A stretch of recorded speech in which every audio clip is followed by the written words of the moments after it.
Que faire des mômes? Que faire des mômes? Que faire des mômes? Que faire des mômes?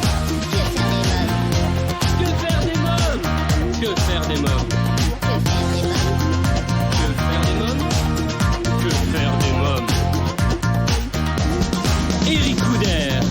Bonjour à tous, c'est Éric Couder, bienvenue pour ce nouveau numéro de Que faire des mômes. Le 9 novembre 1989, il y a 31 ans, jour pour jour, beaucoup d'entre nous vivions en direct devant nos téléviseurs la chute du mur de Berlin. Quel beau moment d'histoire, les Allemands de l'Est étaient enfin libres. Nous, on ne l'est pas trop en ce moment avec cette satanée Covid. Il faut positiver et se dire que nos chercheurs trouveront bientôt un vaccin. En attendant, on s'adapte. Moi, là par exemple, je vous mets dans le secret des dieux. Je suis bien au chaud chez moi en pyjama et bonnet de nuit devant mon micro. 3-4, ici la voix. Voici le sommaire de ce 210e numéro de Que faire des mômes. Dans l'agenda de Que faire des mômes, je vous parlerai de Space Wars, la nouvelle pièce familiale d'Olivier Soliveres au Théâtre Michel.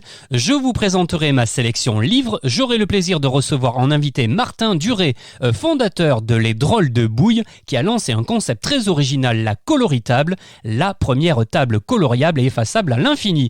Mais également Charles Couty, fils de Jean Couty et fondateur du musée Jean Couty, et Francine Deroudil, fille de Robert Doisneau, pour l'exposition Robert Doisneau Portrait d'artiste et vue de Lyon, à découvrir jusqu'au 11 avril 2021 au musée Jean Couty. Tout de suite, dans Que faire des mômes, c'est votre rubrique Agenda. Que faire des mômes? Vous retrouverez dès la fin du confinement Space Wars, la nouvelle pièce familiale d'Olivier Soliveres au Théâtre Michel. Space Wars est une parodie d'une célèbre saga intergalactique aux dimensions inédites, puisque l'intégralité des décors sont réalisés en vidéo et en hologramme.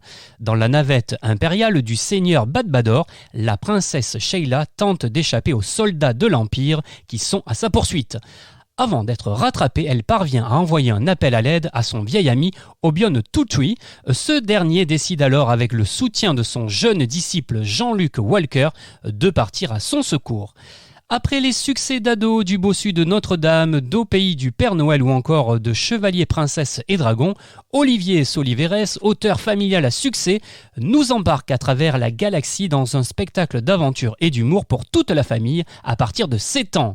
Dans un décor en vidéo 3D, vous retrouverez 5 comédiens aux multiples facettes, des robots, des sabres laser et même pour la première fois dans un spectacle jeune public, de véritables hologrammes réalisés par Sébastien Misermont.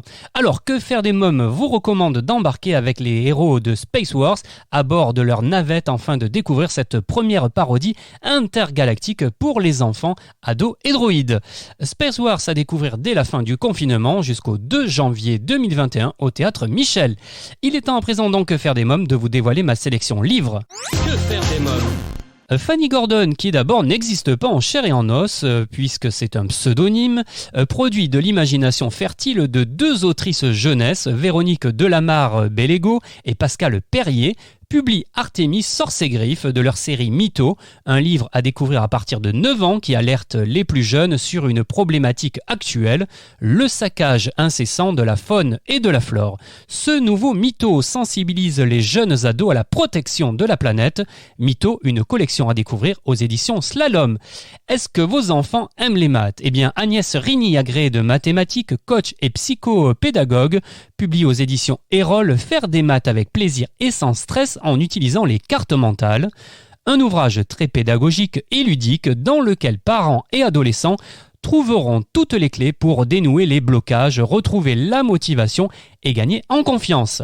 Aux éditions 4 Fleuves, j'ai sélectionné 2 magnifiques albums. Le premier, c'est Terre Animale, les dinosaures. À la fois livre et jeu et documentaire, cet ouvrage interactif est rempli d'informations passionnantes et enrichi de 5 belles maquettes et 66 pièces à rassembler sans colle ni ciseaux.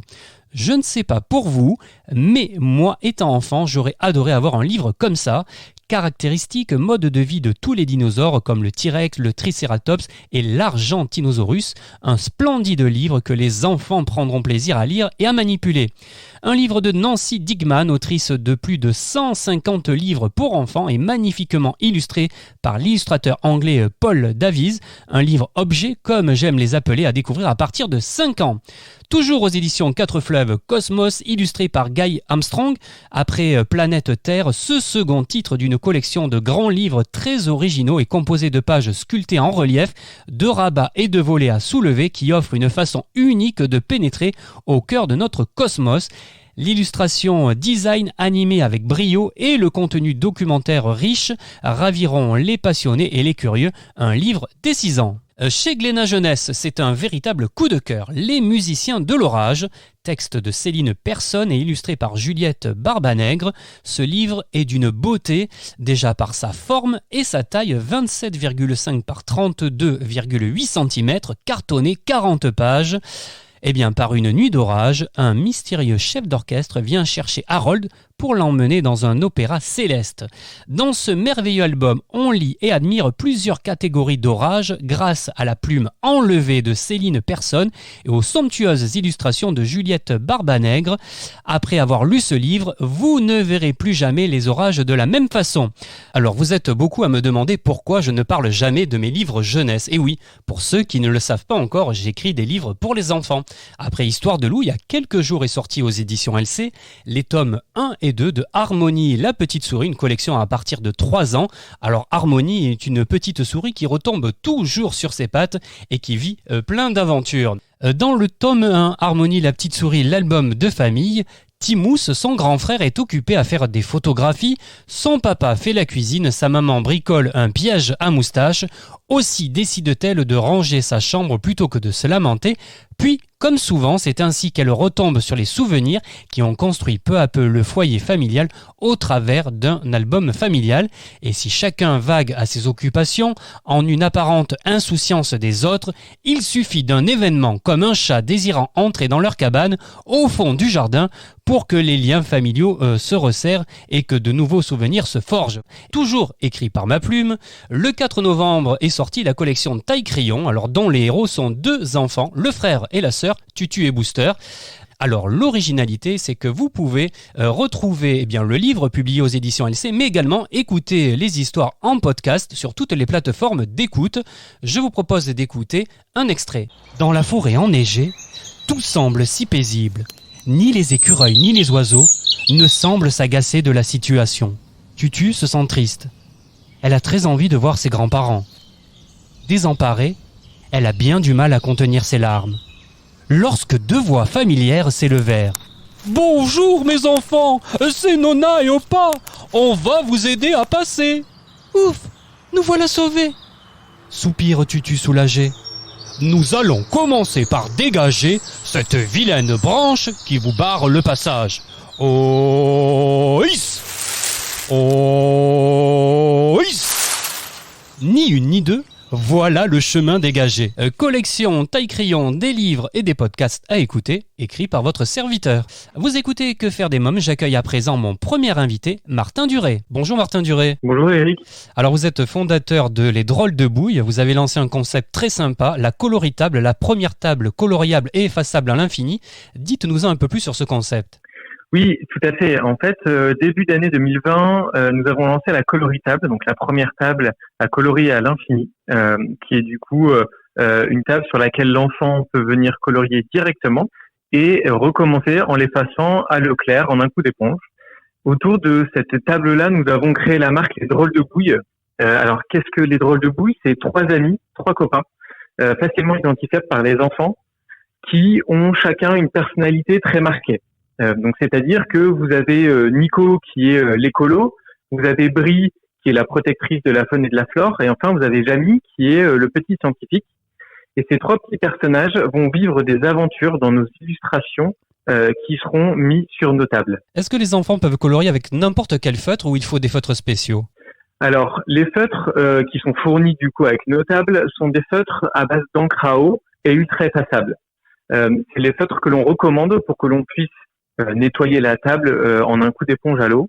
Ouais. Ce ne sont pas des feutres forcément spécifiques, c'est-à-dire que des feutres à base d'encre à eau et ultra effaçables peuvent être trouvés dans tout type de commerce. En revanche, nous recommandons les nôtres. Ouais. Alors la coloritable est conseillée pour des enfants à partir de quel âge? Alors, c'est conseillé à partir de 3 ans. En revanche, elle peut s'adresser à toute personne pouvant colorier. Et je fais un petit clin d'œil aux parents, notamment, Oui. quand je dis ça, parce qu'on remarque souvent que les parents aiment colorier avec leurs enfants sur notre petite table. Quels sont les thèmes que vous proposez? Alors, nous avons pour l'instant développé 4 thèmes. Le premier thème, c'est la ferme en folie, où en fait nos 3 petits personnages fêtent l'anniversaire de leur chien avec tous les animaux de la ferme. Ensuite, nous avons l'océan, où nos 3 petits personnages découvrent les fonds marins. Ensuite, nous avons le voyage, qui permet du coup d'évader l'enfant sur les 5 continents. Et enfin, nous avons le potager, dans le but en fait de faire, de rendre cool les fruits et les légumes. Martin Duré, comment est née cette idée? En fait, l'idée est née de la rencontre avec un partenaire qui a la capacité technologique de pouvoir imprimer sur du meuble, parce qu'il faut savoir qu'en fait nos illustrations sont imprimées directement dans la matière bois du plateau du meuble. Donc c'est une technologie assez particulière et qui du coup fait que l'illustration est imprimée de manière très qualitative et très solide. Je le précise parce que effectivement vous me posiez la question tout à l'heure de me dire quel feutre utiliser. Si il y a accident de feutre, donc c'est-à-dire si il y a un feutre qui est utilisé qui n'est pas à base d'encre à eau comme un feutre stabilo ou un autre feutre, la table est nettoyable aux produits ménagers ou aux produits décapants, donc du dissolvant ou de l'acétone. Donc c'est un meuble très solide. Donc c'est né de la rencontre avec ce partenaire-là et du coup de l'envie aussi de développer un produit et une marque qui aura un certain ancrage et des valeurs assez fortes. Donc dans les valeurs assez fortes, il y a une notion de pédagogie positive. Donc notre table fait partie de la pédagogie Montessori, c'est-à-dire que l'enfant peut en toute autonomie accéder à la table et accéder à l'activité du coloriage, avec l'envie aussi de faire un objet inclusif. Donc inclusif parce que notre table permet aux enfants de colorier à plusieurs. Donc il y a 4 côtés, donc 4 à 5 enfants peuvent colorier en même temps au même moment, et ce, peu importe leur niveau de coloriage. Donc sur l'illustration, on a des petits détails qui permettent aux enfants qui sont un peu plus avancés en coloriage de pouvoir trouver leur compte, mais également des grandes zones pour les débutants.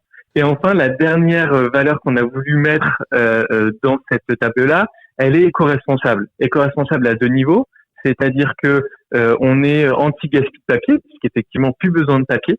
Oui. Et on a une production semi-locale. Pourquoi je dis semi-locale? Parce que notre partenaire est français, mais l'atelier de bois est au Portugal. Et enfin, la dernière notion de responsabilité, c'est l'ancrage sociétal que nous avons voulu mettre sur ce projet-là, puisqu'en fait, toutes les 50 tables vendues, nous en installons une dans un service pédiatrique pour enfants en France. Ouais, c'est génial hein, ça. Tout à l'heure, vous me parliez de meubles, donc ça veut dire qu'on n'est pas obligé non plus, ça peut être, mettons une chaise, ça peut être autre chose qu'une table ou pas? Alors pour l'instant, nous avons développé la table, puisque c'est vraiment notre objet phare et notre premier produit sur lequel on capitalise beaucoup, puisqu'il y a beaucoup à faire déjà sur cette table-là. Mais effectivement, dans nos projets futurs, il se peut qu'il y ait d'autres mobiliers. Quels sont les retours de vos clients? Pour l'instant, nous sommes vraiment très contents parce que nos clients sont vraiment ravis. D'ailleurs, on a eu un message hier d'une cliente. C'est une cliente qui a fait l'acquisition d'une coloritable pendant le confinement et qui nous envoyait un message hier en disant écoutez, à nouveau merci beaucoup pour cette petite merveille parce que mon fils, ça fait 6 mois qu'il l'utilise toutes les semaines, quasi quotidiennement, et ça c'est hyper important pour nous. Voilà, c'est des retours vraiment qui font chaud au cœur et qui nous poussent à toujours aller plus loin dans notre concept. Notre table finalement peut s'intégrer dans n'importe quel lieu d'accueil de famille, c'est-à-dire un restaurant, un cabinet médical, une pharmacie, un magasin de vêtements, tout lieu qui pourrait permettre en fait aux parents de pouvoir profiter du lieu en toute tranquillité pendant que l'enfant s'amuse sur la coloritable. Et sur cette partie professionnelle, pareil, on a des super retours où les professionnels nous disent attendez, c'est génial parce que le meuble est finalement simple à disposer Il est également joli visuellement, c'est-à-dire qu'il a un style scandinave avec ses pieds en bois brut et son plateau blanc. Et enfin, les derniers retours qu'on a qui sont aussi pour nous très importants, ce sont les écoles, puisque certaines écoles ont fait le choix de, pareil, prendre des coloritables. Et là, pareil, les maîtresses de maternelle et de primaire ont d'excellents retours sur l'utilisation de cette table-là dans une classe. Très bien, en tout cas, j'invite nos auditeurs qui seraient intéressés par la coloritable à vous suivre sur Instagram, à se rendre sur votre site internet lesdrôlesdebouille.fr. Tout à fait. Je vous remercie Martin Duré, merci beaucoup. Merci beaucoup pour ce moment. Dans Que faire des mômes, je reçois à présent Charles Couty et Francine Deroudil. Bonjour Charles Couty. Bonjour. Alors vous êtes fondateur du musée Jean Couty. Jusqu'au 11 avril 2021, vous proposez l'exposition Robert Doisneau, portrait d'artiste et vue de Lyon. Avant de parler de l'exposition, quelques mots sur le musée. Quelle est son histoire ? Alors, le musée a démarré en 2017. Nous avons déjà eu beaucoup de monde qui est venu. Et en 2018, nous avons fait une exposition parcours croisé entre Bernard Buffet et Jean Couty, organisée par Lydia Rambourg, historienne et critique d'art. Voilà. Et qui a très bien marché aussi. Puis on a dit, pourquoi pas aujourd'hui faire Doisneau, et parce que c'est une histoire de famille. C'est toujours une histoire de descendants. Vous voyez, quand on a fait Buffet, on a fait avec sa famille, avec Céline, c'est les enfants de Bernard Buffet. Là, c'est avec Jean Albert, avec Francine Doisneau. Voilà, c'est des bons moments. Voilà, c'est une histoire de famille. Alors que pourront découvrir les visiteurs au cours de cette exposition conçue par Clotilde Scordia, commissaire de l'exposition, et en collaboration avec l'atelier Robert Doisneau. Exposition qui s'articule autour de deux thématiques. Oui, tout à fait. Alors au rez-de-chaussée, c'est tous les artistes, alors très connus, comme Picasso, Nicolas de Staël, Giacometti, Fernand Léger, Braque, Le Corbusier et compagnie, Wolinski. Et donc il y a presque 70 photos de grands peintres, grands sculpteurs, et moins connus, beaucoup moins connus. Et au premier étage, donc c'est l'artiste chez un artiste, c'est les artistes chez un artiste, vous voyez, c'est sympa parce que pourquoi tous ces artistes ? Parce qu'ils sont chez un artiste, ils sont tous de la même patte, voilà. Et au premier étage, c'est des photos de Doisneau exceptionnelles qu'il avait fait en 1950 pour Vogue. Et en même temps, on a voulu Clotilde a voulu associer, puisque Jean Couty est quand même chez lui, au musée, avec des vues de Lyon. Et quand vous regardez, il y a des thèmes, ils ont abordé les mêmes thèmes, les mêmes sujets, les mêmes endroits. Il y a beaucoup de points communs. Et c'est vrai, quand on les met souvent certaines toiles en parallèle, avec des photos de Robert Doisneau, ça donne des pendants et des similitudes exceptionnelles. Alors pour la jeune génération, pouvez-vous nous rappeler qui était Robert Doisneau ? Robert Doisneau, c'est pas le photographe du XXe le plus connu en France. Il y a des écoles, des collèges, des lycées dans toute la France. Et il a peint, c'était un photographe humaniste qui aimait voir les gens, les paysages. Mais sa fille en parlera beaucoup mieux que moi, Francine. Mais bon, c'est Robert Doisneau est quand même le géant de la photographie du XXe. Alors Charles Couty, pourquoi cette exposition intéresse les familles et plus particulièrement les enfants aussi ? Parce que c'est accessible à tout le monde. Vous avez des portraits, vous avez des paysages, des vues de Lyon. Vous voyez, il faut que l'art, la photo, la culture soit accessible de 15 à 90 ans. Vous voyez, même de 10 ans à 90 ans, parce que c'est ça. Mon père m'a toujours dit, il faut que ça soit compris par tout le monde et pas que par des intellectuels. Et vous savez, les gens qui viennent ici, ils n'ont pas tous fait Sciences Po ni Histoire de l'art. Ils ont des gens de tous les bords, de toutes les catégories, et c'est ça. Il faut que ça parle à tout le monde, vraiment à tout le monde. Les enfants, les ados, les adultes, les grands-parents. Enfin, il faut que ça parle à tout le monde. L'art, c'est ça. Alors vous me parliez tout à l'heure de Francine Deroudil. Je vais la rejoindre justement. Je vous remercie Charles Couty. Merci beaucoup. Merci d'être venu. Bonjour Francine Deroudil. Bonjour. Alors vous êtes l'une des filles de Robert Doisneau. Quel est votre ressenti sur cette exposition ? Je suis enchantée de cette exposition parce qu'au départ c'était une histoire de famille un petit peu. On s'était retrouvés avec Charles Couty qui est le fils de Jean Couty, qui était très ami avec mon beau-père, critique d'art lyonnais, et qui avait donc envie de montrer des images de mon père. Et puis, vraiment, le montage de cette exposition a été formidable parce que ça a été la possibilité de véritables découvertes.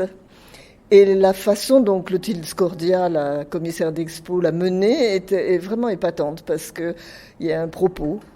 On voit Lyon à travers le regard de mon père en 1950, mais à travers les magnifiques tableaux de Couty. Et le mélange donne une énergie absolument superbe, vraiment.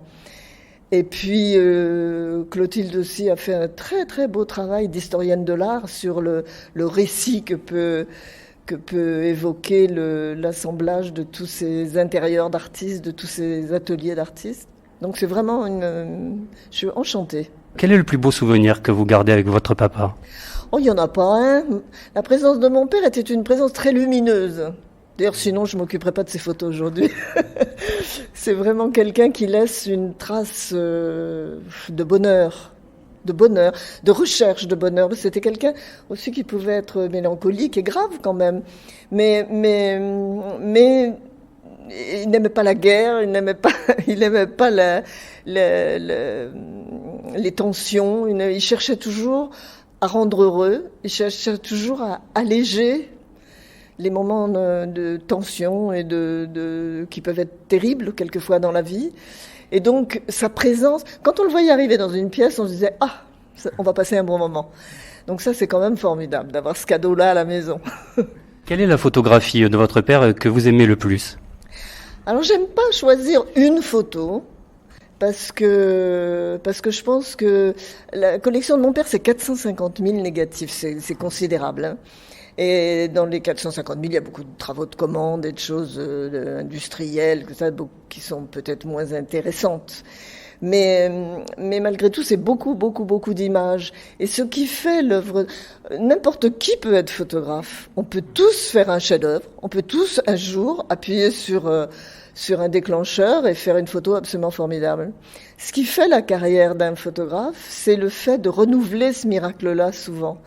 Et ce qui fait l'intérêt d'une collection photographique, c'est les multiples présences de ce qu'on peut appeler des chefs-d'œuvre ou pas, hein, d'ailleurs. Mais enfin, on a chacun nos évaluations. Et chez mon père, il y a une quantité de photos que j'aime beaucoup. Mais c'est le tout c'est l'interférence. Et dans cette exposition, ce que je trouve particulièrement intéressant, c'est que ça parle à toutes les générations, parce que Lyon, par exemple, on voit Lyon en 1950 dans ces photos. C'est très très loin de la ville d'aujourd'hui. Mais je pense que ça peut intéresser les grands-parents, parce que ça leur raconte quelque chose de leur temps de jeunesse. Les parents, parce que ça les renseigne sur la vie de leur ville telle qu'elle était dans les années 50. Mais les petits-enfants, parce que tout d'un coup, ils sont en terre étrangère, là, hein, quand même. C'est vraiment très, très différent. La société a totalement changé. Et puis, Lyon est mélangé avec les univers d'artistes qui parlent beaucoup aussi, qui racontent beaucoup de choses. La photo, c'est plein de fantômes, hein. C'est plein de fantômes. Mon père, d'ailleurs, s'en amusait quelquefois. Il disait la photographie, mais c'est un art funéraire. C'est pas faux, hein, parce que quand on regarde ces images, voilà, tous ces gens-là, ils sont plus là pratiquement. Mais leur trace, elle est éblouissante, elle est intéressante, elle nous enrichit. Donc voilà, c'est tout ça qu'on cherche avec une collection photographique et en essayant de continuer à travailler dessus. Est-ce que c'est vrai que votre père savait toujours deviner qui il avait en face de lui? Ça c'est un éditeur qui avait dit ça. C'est Lionel Houellebecq qui avait travaillé beaucoup avec lui. Et j'avais trouvé c'est très juste. Il disait, mon père avait la réputation d'être très gentil. C'était effectivement quelqu'un de très bienveillant. Et il pouvait avoir la dent très dure, hein, quelquefois, parce qu'il avait beaucoup d'humour aussi, mais il avait une très grande gentillesse, et donc quelquefois on disait, il s'est fait avoir par machin de soi. Bon. Et Lionel Houellebecq avait dit, mais il se fait jamais avoir, Doisneau, il sait parfaitement qu'il a devant lui dès qu'il entre dans une pièce. Et c'était tout à fait juste. Il avait un œil, mais extrêmement acéré, un regard très acéré sur les gens. Il savait tout à fait qui. Ça, c'est le métier de photographe aussi. Un photographe, il doit se déclencher très très vite, donc il doit aller très très vite dans son repérage des éléments d'une photo. Et donc, ça tournait très très vite dans sa tête quand il avait quelqu'un en face de lui à photographier. Et je trouve que c'est une des choses d'ailleurs que nous montre cette exposition-là, c'est que effectivement, même si parfois il arrivait dans l'atelier d'un peintre qui ne connaissait pas, dont il ne connaissait pas le travail, il fallait aller très vite repérer qui il était, quelle était la meilleure façon de l'apprivoiser, de le mettre en image. Donc, fallait comprendre très vite ça, et on voit dans l'exposition qu'il comprend très vite. Et quel papa était Robert Doisneau ? Je le souhaiterais à beaucoup de monde. C'était vraiment un père très facile, très absent aussi, parce que c'était quand même quelqu'un qui travaillait énormément, qui partait beaucoup plus en reportage qu'il ne voulait bien le raconter à la fin de sa vie, en disant qu'il ne travaillait que dans sa banlieue, etc. C'est pas vrai du tout. Il était tout le temps expédié à droite, à gauche, en reportage à l'étranger, etc. Donc, si vous voulez, la part éducative, elle revenait à ma mère. Donc c'est elle qui avait le très mauvais rôle de nous élever d'une façon un petit peu autoritaire et sévère. Mon père, c'était que la joie, c'était quelqu'un. Il avait eu une enfance d'une tristesse terrible. Il était né en 1912, c'est-à-dire à 2 ans, la guerre de 14 commence. Il est privé de son père jusqu'à 1918. Quand son père revient, ma grand-mère meurt de tuberculose. Donc vous voyez la gaieté folle de cette petite enfance. Puis après, quand il est jeune homme, il se marie très tôt avec ma mère. Il essaye de s'inventer une vie plus joyeuse. Et paf, arrive la guerre 39-40. Enfin bon. Donc plein de drames quand même dans son enfance, sa jeunesse. Alors notre enfance à nous, il voulait qu'elle soit absolument épargnée de ça. Donc c'était très joyeux à la maison. C'était vraiment quelqu'un qui cherchait toujours la lumière, toujours et à apporter la lumière. Donc le souvenir qu'on peut avoir de lui, c'est vraiment un souvenir de joie, de bonheur, de bienveillance, d'humour aussi. L'humour faisait partie de sa vie tout le temps. C'est vraiment quelqu'un qui s'est jamais pris au sérieux et qui n'aimait pas prendre les autres au sérieux non plus. Il fallait que tout ça n'est pas grave, tout ça est dérisoire, la vie est tragique. Essayons de nous amuser. En tout cas, j'invite tous nos auditeurs à venir en famille découvrir cette magnifique exposition Robert Doisneau, portrait d'artiste et vue de Lyon au musée Jean Couty à Lyon, et cela jusqu'au 11 avril 2021. Merci Francine de Roudil, merci beaucoup. Merci à vous. Je tenais à vous informer que cet entretien a été enregistré avant le confinement. Pour patienter jusqu'à la réouverture du musée, je vous invite à vous procurer le livre Robert Doisneau, un artiste chez les artistes aux éditions Flammarion. Et bien voilà, votre émission Que faire des mômes pour aujourd'hui, c'est terminé. Si vous avez aimé cette émission, je vous invite à vous abonner à notre podcast et à nous suivre sur les réseaux sociaux. Merci pour votre fidélité, à la semaine prochaine. Bye bye.